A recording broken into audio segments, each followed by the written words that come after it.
السلام عليكم مشاهدينا الكرام في هذا الخبر العاجل.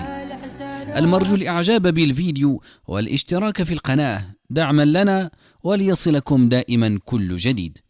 فقد أثار قرار الملك محمد السادس القاضي بتكليف ولي العهد الأمير مولاي الحسن بمهمة تنسيق مكاتب ومصالح القيادة العامة للقوات المسلحة الملكية اهتماما واسعا في الأوساط السياسية والعسكرية المغربية، حيث تصدر الخبر منصات التواصل الاجتماعي كأبرز حدث وطني لهذا اليوم.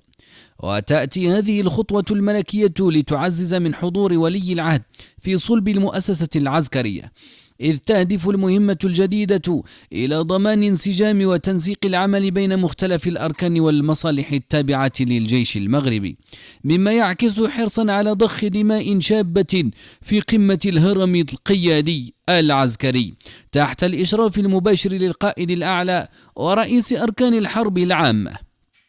وقد اعتبر محللون عسكريون أن هذا التعيين ليس مجرد إجراء روتيني، بل هو تكوين ميداني متقدم للأمير في إدارة الشؤون الدفاعية الاستراتيجية للمملكة، خاصة في ظل التحديات الأمنية الإقليمية الراهنة.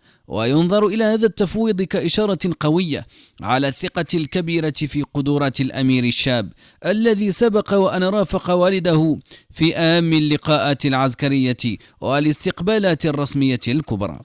نسأل الله سبحانه وتعالى أن يكون عونا لأميرنا الجديد في هذه المهمة التي أنيطت به